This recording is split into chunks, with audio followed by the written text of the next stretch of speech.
Welcome back, fellow football fanatics. This is College Football with Sam, and today we bring on Alec from PSU Everything to talk about the Fiesta Bowl and react to that, a big Penn State victory that brings them to the Orange Bowl against Notre Dame, which I think is Penn State's most important game in several years, honestly, with a chance to play for a national championship. So, how are you doing? And how excited are you for the Orange Bowl? I'm doing good. I'm super excited for this. Obviously, Penn State has not made the playoff before since the playoff format became a thing. But to win two games in the format and get to the Final Four is obviously huge for the program. It's a nice momentum boost they needed. I mean, even to this point, I think they did a lot to make this season a success. But you got an opportunity here that doesn't come around often, obviously, for Penn Yeah. State. So it would still be nice to take advantage of what they can in this game and, possibly the national championship too. Indeed, I in the preseason made some controversy by picking Penn State to go to Indy and actually beat Ohio State in the regular season. While it didn't happen the way that I thought it was going to, um, Penn State was able to backdoor their way kind of into Indy due to the chaos that happened in Michigan, Ohio State, and now they're playing in what is now the college football Final Four with a chance to reach the Final Two, and I'm very excited to watch these games. The Orange Bowl and the Cotton Bowl. But before we get into previewing that, I want some of your thoughts on the Fiesta Bowl, your reaction to that, some areas of strength and also concern for Penn State and just that whole situation.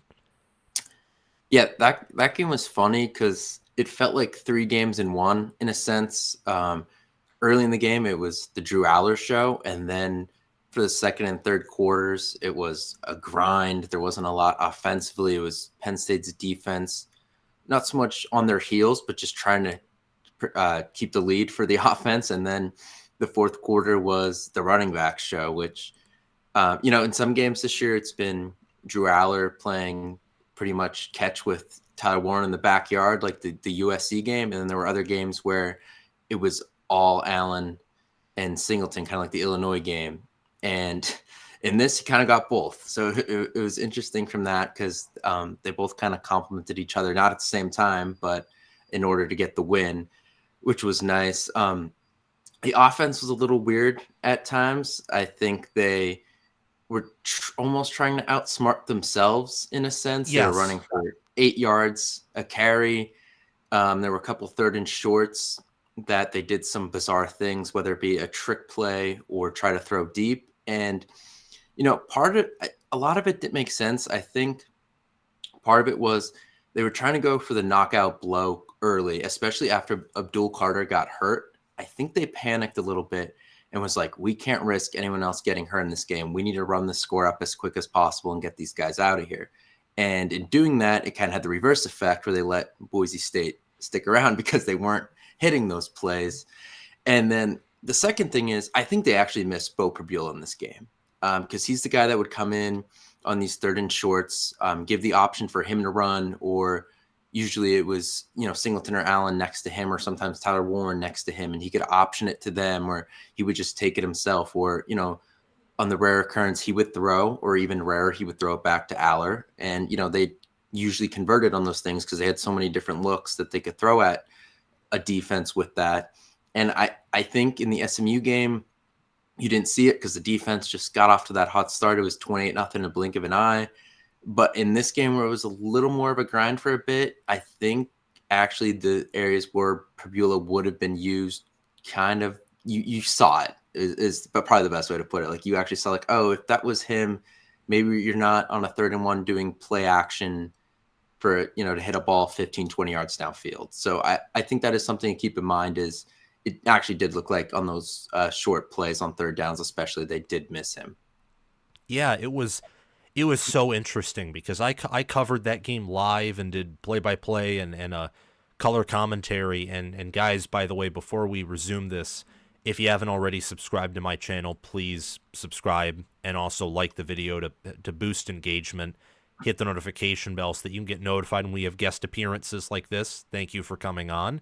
And also make sure to follow PSU Everything on Twitter. That's his main base of operations. He has 22,000 subscribers, and it would just be really good if you guys can get him to, whether it's 25,000 or whatever number it is, but we like to make sure there's mutual benefit for our guests on College Football with Sam. And also, comment your thoughts down below. That way you enter my giveaway. And the winnings are a $20 gift card, Visa gift card, and also a $20 gift card from my merch store. 2 winners will be announced halftime of the Orange Bowl. 2 will be announced halftime of the Cotton Bowl. And the links to support the page and also join our Discord server are in the description or pinned comment. But what I was trying to say before I remembered that I had to, shout you out kind of and go on that diatribe was the play calling I thought was horrible, like overall in the Fiesta Bowl. Like, you're running up the middle well. There's no reason to toss it to the outside. There's no reason to try and throw it on 3rd and short. Just like, do the simple things. And it did feel like they were trying to go for the knockout blow over and over again, when in reality the knockout blow was probably just grinding it out for another quarter and, suffocating them and kind of doing what they did against SMU when the offense finally figured itself out. They just ran the ball, played really gritty. But that's a perspective that I appreciate you providing about Beau Pribula, because I didn't really think about that too much. But you're right, because he's much better at running the zone read or just running the ball in general compared to Aller, who really doesn't run the ball in designed plays. The only time he runs, it's really scrambling out of the pocket when he feels like he needs to. So thank you for providing that perspective.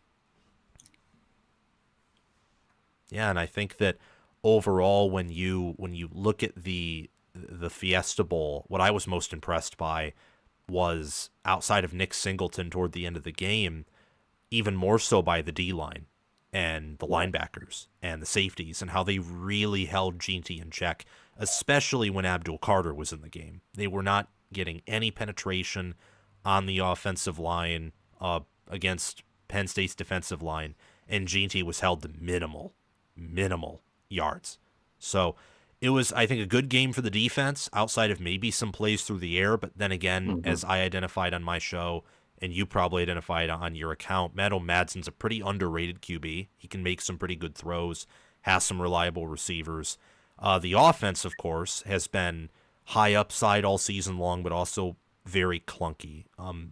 Do you find what we saw on offense in the Fiesta Bowl concerning at all for the Orange Bowl, or do you really think it's kind of its own thing in that game?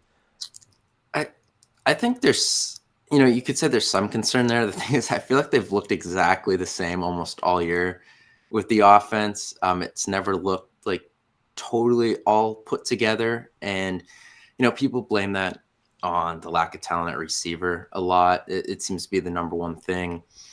I see that too. Like, they can't take as many shots downfield as some other teams do. Although I think Omari Evans is starting to kind of get there. He had a big touchdown in the Fiesta Bowl too. So I think they're trying some different things with the receivers, at least giving it effort. Because I think early in the season, they really weren't. Trey Wallace had a big game against West Virginia to start the year, and everyone thought, okay, maybe he's finally, he's made it as the number one. They're going to have a go-to guy. And he's been solid this year, but it never got to that number one. Like, you definitely know that's the guy level. So they've struggled with a lot of little things. Penalties haven't helped. I mean, they had 98 yards of penalties in the Fiesta Bowl, and 2 of them negated pretty big runs by Katron Allen, which didn't help. So there's some things like that doesn't help. I think for the majority of the season too, they were still trying to find a lot of footing on the offensive line. And then I think they found it when Anthony Donko finally kind of rose up as the definite go-to guy at right tackle. Then he gets hurt, but then Nolan Rucci has been pretty good in his place. So like, things have kind of stabilized there, where early in the season, I think they were still working their way through what the offensive line was going to be. I know, like, true freshman Cooper Cousins was getting in there at guard a little bit at times. That's kind of gotten back to the point where now he's just like the sixth guy if they want to bring in an extra lineman. He's not really rotating as much actually in game, as one of the top 5 guys. So I definitely shirt some things up there, but I don't know, that Fiesta Bowl, the play calling was weird. For the majority of the season, the play calling's been good. The execution always hasn't been there, and that's partly been on the lack of talent receiver that gets brought up. But I think there's a lot of things they could look at and correct, especially because Notre Dame's a more talented team than Boise, but a lot of what they do on defense is similar, especially their heavy blitz teams. So I think Penn State at least gets to look at their film against Boise and see what went wrong, what they correct. Because, they did get sacked 4 times, which that's either the high mark of the season or ties the high mark of the season, I'm pretty sure, in a game for Penn State. And they didn't really utilize the running backs like in the screen game or out in the flat at all, really, which I was surprised by. Singleton has 39 catches on the year. I think Allen has around 14, 15. So they do use them regularly, and they didn't really in this game. So I think that's something you might see as a change in the Orange Bowl. So I think it's a learning process still for Andy Kolnicki in his first year with this team. And, he gets another week to work on this. And every week they get together, I think, is huge. So I think the fact that they did struggle a little bit actually works in their advantage because it gives them things to correct instead of, just going with what was, because clearly there were some things wrong and they just kind of out-talented Boise State at times. Yeah, I think that definitely can be the case. Notre Dame's one of the most blitz-heavy teams in the country. It's the same thing with Boise State. So there are some similarities there. And that has been, I think, the weakness, if anything, of Penn State's O-line is not their run blocking or their interior O-line. It's the tackles and the pass blocking. So that's definitely something to pay attention to there. Outside of that, like Penn State's offensive line pass blocking against this blitz-heavy Notre Dame defense coordinated by Penn State alumni Al Golden, what do you think are some other important matchups here? I've identified before, I think Notre Dame's outside rushing attack versus Penn State's tackling is a pretty big deal and very well could determine the game. And, of course, there's, Notre Dame special teams or maybe even Penn State's. Both have been inconsistent, but both have kind of found their way at different points. What do you see here? And also, who are you leaning toward picking in this matchup?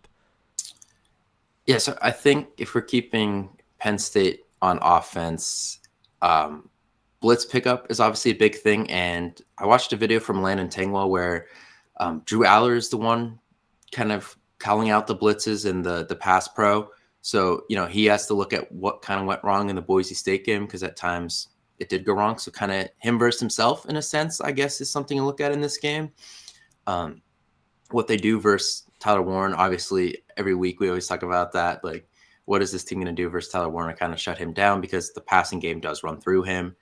Obviously, 98 catches shows that. So, yeah, that is a big thing. What they do if they put Watts, the safety, on him, or what they decide to do with him. And on the other side, it's pretty much what are they going to do to kind of contain Riley Leonard. Now, when they faced some running quarterbacks early in the season, like Luke Altmaier at Illinois, Amin Vanover, who played pretty well down the stretch of that Fiesta Bowl when Carter got hurt,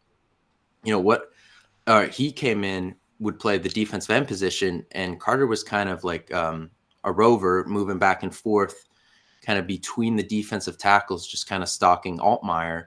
And he's banged up, obviously, with the shoulder. Not sure. It looks like he's going to play, but maybe not 100%. And obviously, when you play defensive end, a lot of what you do is with your hands and arms, kind of getting a push off a guy or a spin move.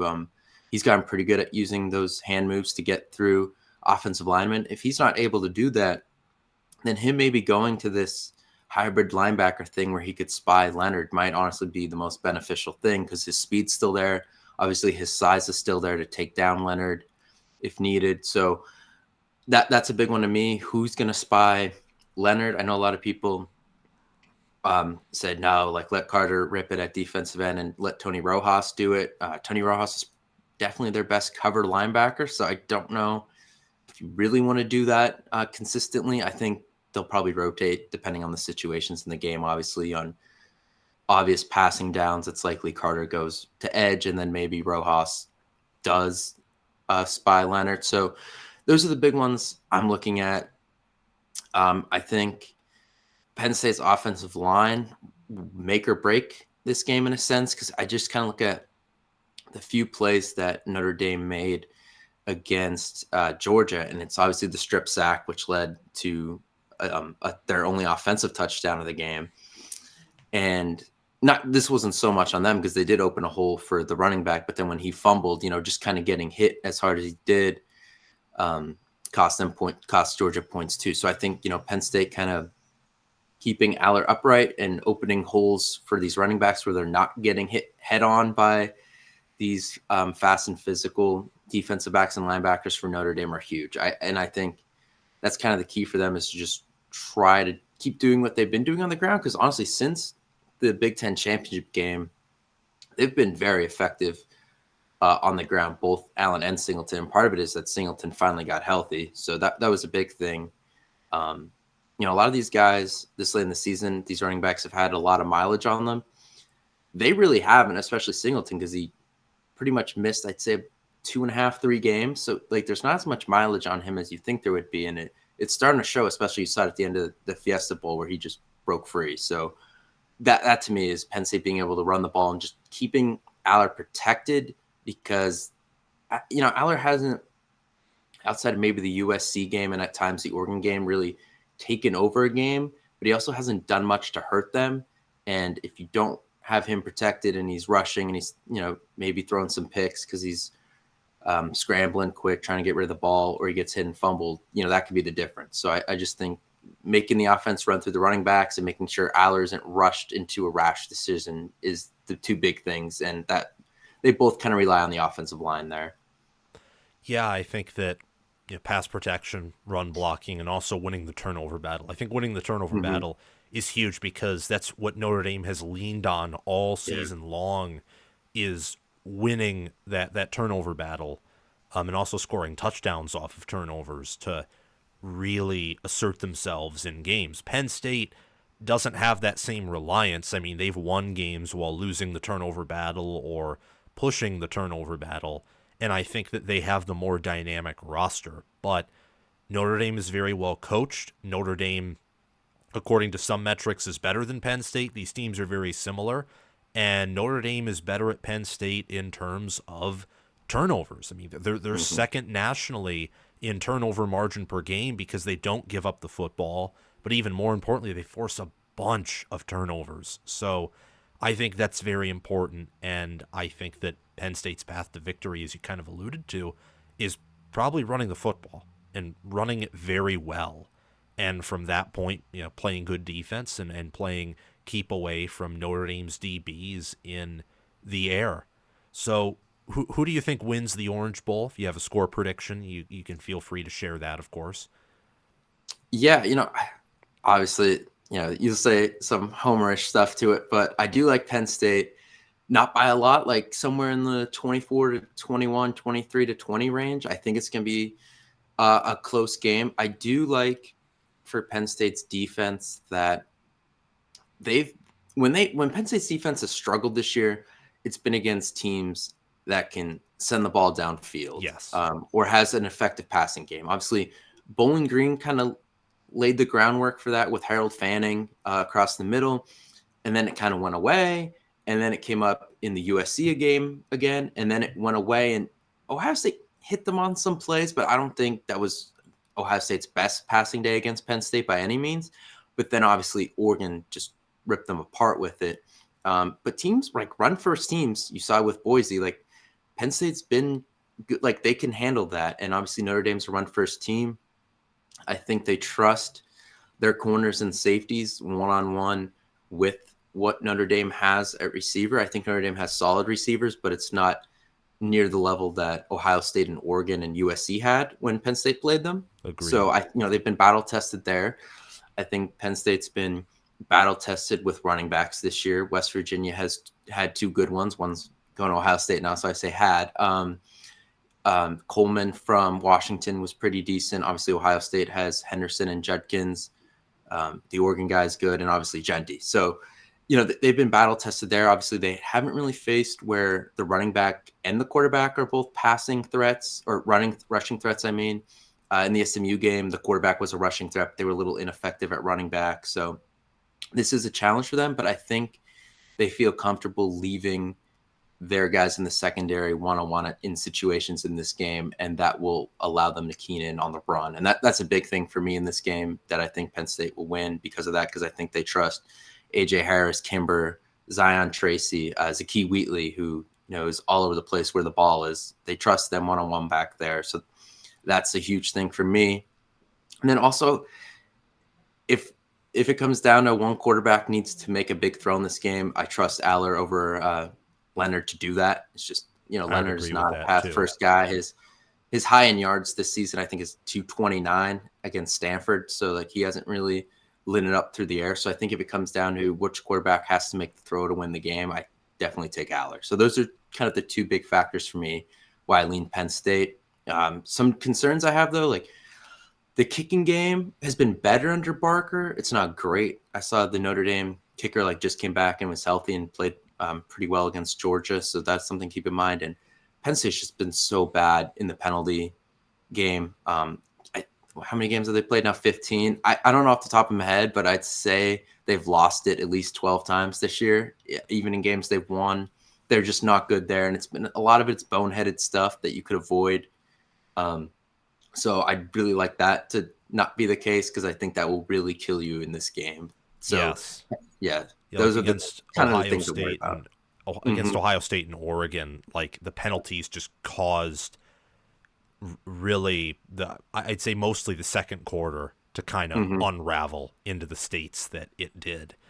And I think Penn State's pretty fortunate that they have the talent on their roster to where some of those penalties and things didn't cause them to get blown out in those games, and instead, Right. Play competitively, within eight points of Oregon and 7 points with Ohio State.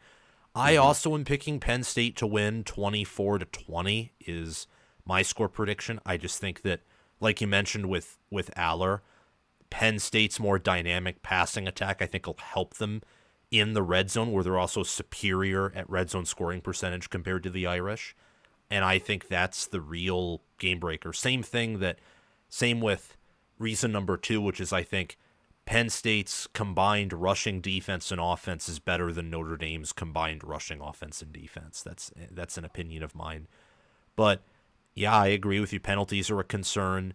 Aller, of course, against top 25 opponents this year has just not. He hasn't had really a great game. He's had some maybe a good game, several average, below average games. But I mean, his best game by QBR against a good opponent was Oregon, and he threw 2 picks. So, yeah. What do you think about the coaching here? Who do you think is the coaching edge between Freeman and Franklin and the staffs? This is an area where I'd actually lean Notre Dame, and I think an area of concern for Penn State. What are your thoughts on that? Yeah, I mean, Franklin gets the rap in the big games and stuff, and people hold that against him. I honestly think he's done a better job this year.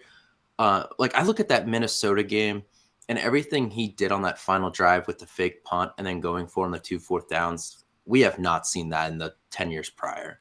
So I do think he's starting to learn a little bit. But I do think Freeman at the same time did a lot of great things in that Georgia game that you have to respect, especially at the end, changing, the punt unit out for the offense, getting them to jump off sides. I do like him there. Coordinators, I think, is closer to maybe a push. And I know the personnel is a little different. Obviously Penn State has more of a passing quarterback. Notre Dame's has more of a rushing quarterback. So, the offenses adapt to what they have. So it's hard to tell because they're not both the same equipped teams on offense. I would lean Freeman in in-game situations. I think play calling wise, they're close to a push. Tom Allen's done some frustrating things too at times, but I think he's leveled up in the playoffs as well. Obviously, I know people say they haven't really faced a good offense in the playoffs, but they were really good against SMU, just smothering them. SMU didn't score a touchdown until garbage time, and then they held Genty to 3.5 yards per carry, which is the lowest he's had all season by half a yard. His other next lowest was 3.9, and I think it was a game he barely played in. So, I think he's leveled up a little bit. I think like the coordinators are pushes in terms of what's going to happen with play calling and who's going to be prepared there, because I think both sides will be prepared. It just comes down to those little in-game decisions with going forward on a fourth down, faking a punt or faking a field goal. I do lean Freeman a little bit there. So as a Penn State fan, you just hope that's not the difference in the game, but it's something that the Penn State staff has to be mindful of, that Freeman is aggressive in those situations. Indeed. I do think that Al Golden has done a better job than Tom Allen this year, although I will say the caveat to that is Golden has not faced an offense even close to the caliber of Ohio State nor Oregon. And they have had some games that are pretty eye-opening as to like, okay, yeah, their defense or offense are not as perfect as maybe the points per play or points allowed per play is. But I do think that Golden has done a lot of good this year. I think Allen has too, but I also think that Allen, like you said, has done some frustrating things, and especially the starts to the game for the defense outside of the playoffs have been pretty bad throughout the year. Yeah, that's a worry. Like Penn State's truly a second half team. I think they might be the best second half team in the country, at least on defense. And on offense, it typically takes them a quarter to get going. I'd say Koldnicki and Denbrock's basically a push. I think those are two of the best OCs in the country right now. And yeah, it's like you said, Penn State has to know that Notre Dame is going to be aggressive. They will go for it on fourth down. They will be creative on special teams. And I just think they have to stick to their guns and run the ball and stop Notre Dame's run, too. Yeah. I think is really the key to success for Penn State is found in the trenches, due to the fact that both passing attacks on offense are limited for both of these teams, especially Notre Dame's. Yeah, and just really quick, kind of brought that up. I think it is kind of a worry if Penn State is the second half team against a run first team like Notre Dame, because if you get down 14-0, 17-3, which we've seen Penn State do in the first half of games this year, it's going to be a lot harder to come back against a really sound defense and a physical run game. So that is a concern there too that they have to avoid. So, I mean, I wouldn't even mind if Penn State got the ball first, and even if they won the toss, and just try to go down the field and set the tempo with a touchdown or even a field goal, just to get on the board early and avoid that situation. Yeah, and I'm very curious to see how this game plays out. I think it's going to be very close, competitive, more on the lower scoring end of things, but these rushing attacks are very explosive. So if the defenses are aggressive, but the offenses hold their water, I could see these teams, combine for over 400 rushing yards. I think there's a chance of that happening. Well, thank you very much for coming on. I appreciate it a lot. So, yeah, I think this is going to be a really fun game. And remember, everyone, to check out Alec at PSUEverything on Twitter. Just type that in.